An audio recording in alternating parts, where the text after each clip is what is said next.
मानवीय जीवन के परिष्कार की साधनाएं।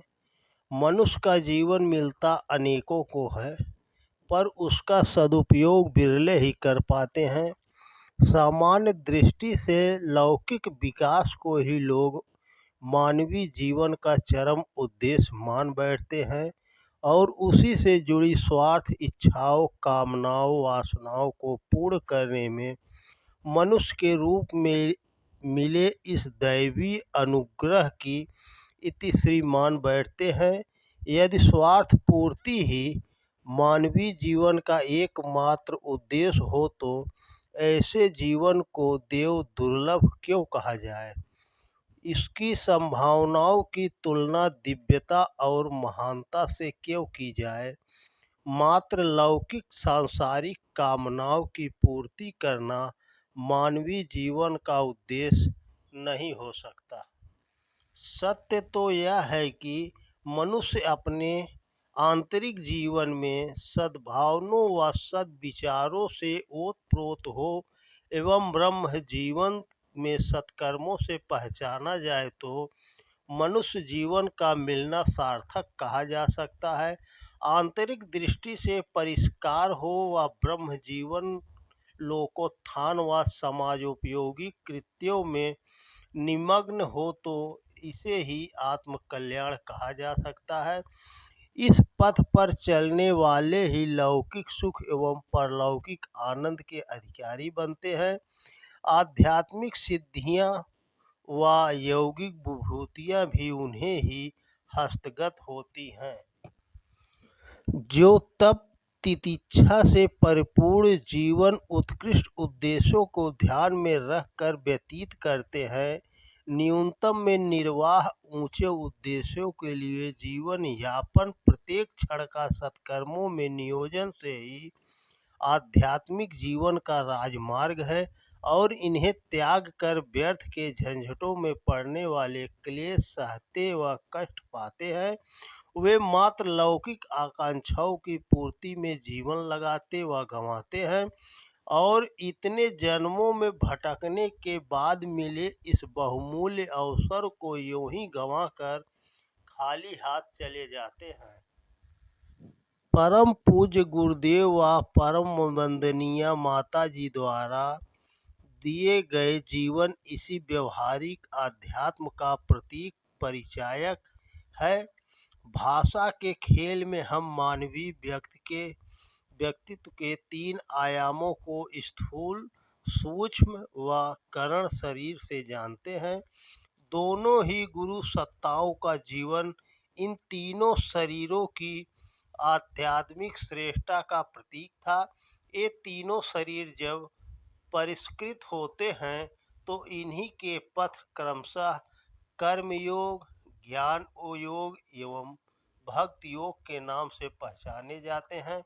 स्थूल शरीर द्वारा किए जाने वाले कर्मों को निष्काम भाव से भगवत सत्ता को अर्पित करके जीवन जीना कर्मयोग है, तो सूक्ष्म शरीर द्वारा निष्पादित विचारों की श्रेष्ठता को ज्ञान योग एवं इसी प्रकार करण शरीर से जन्म ले रही भावनाओं का शिखर पर पहुंचना भक्ति योग के रूप में परिभाषित किया जा सकता है। वैसे तो भारतीय चिंतन के अनेक शास्त्र एवं ग्रंथ इन्हीं योग परंपराओं की साधनाओं के विवरण से भरे पड़े हैं, तथापि जो साधनाएं परम पूज्य गुरुदेव द्वारा वर्णित है वे न केवल समझने में सरल है वरन पालन करने पर त्वरित प्रभावशाली भी है।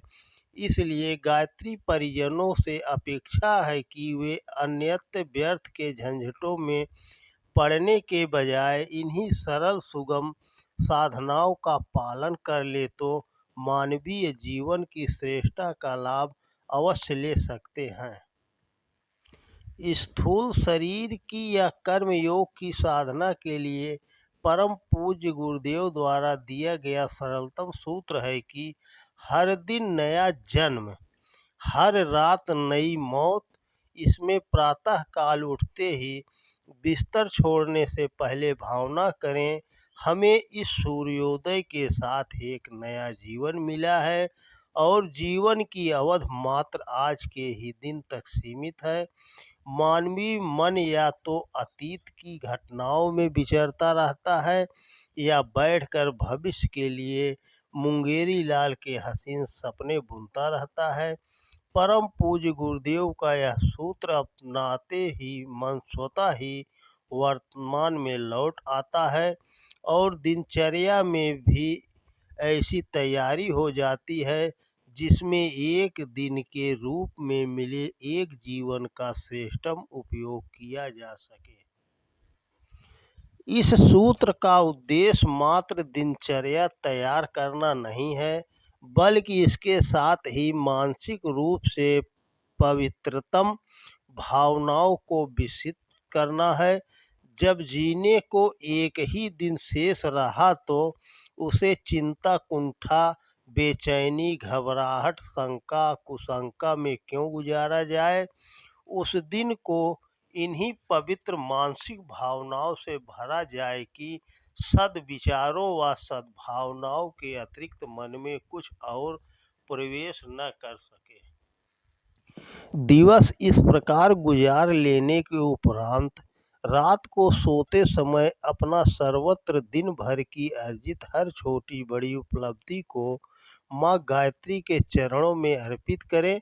ऐसी निश्चिंता पूर्वक सो जाना चाहिए मानो स्वयं मृत्यु ने आगोश में भर लिया हो।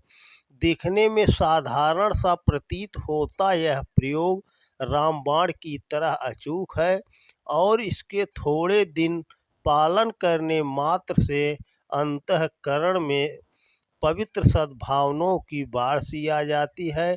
व्यक्तित्व देखते देखते ही परिभाषित होने लगता है कि जिसकी तुलना मात्र दैवी व्यक्तियों से किया जा सकता है।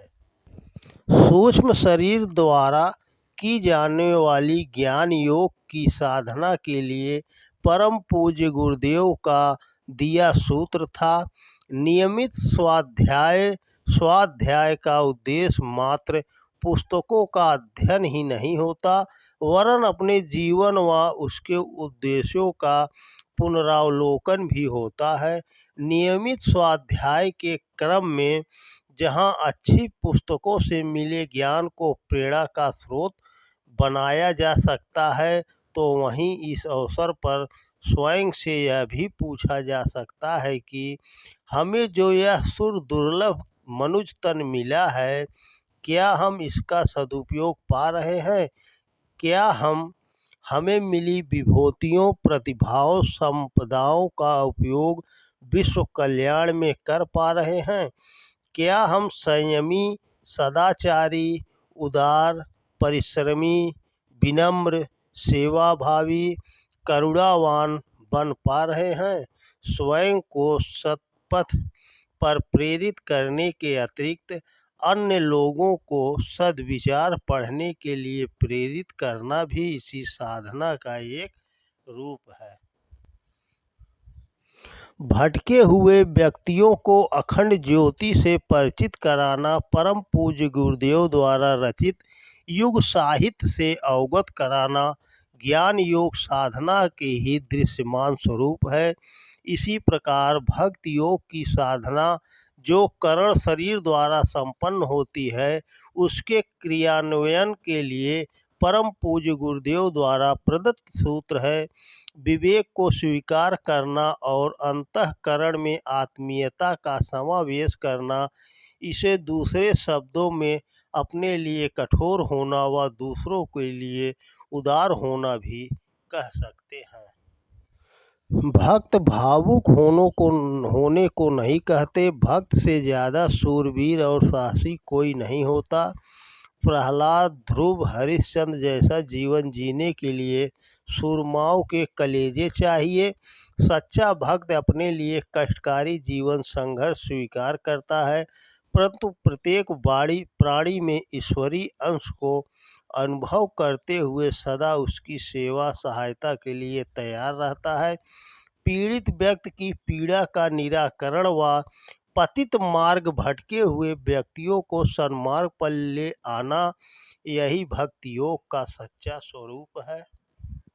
ये सूत्र दिखने में सरल होते हुए भी अत्यंत प्रभावी है।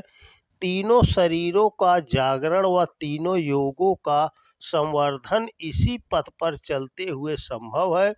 इन्हें उपासना, साधना व आराधना का व्यवहारिक रूप भी कहा जा सकता है।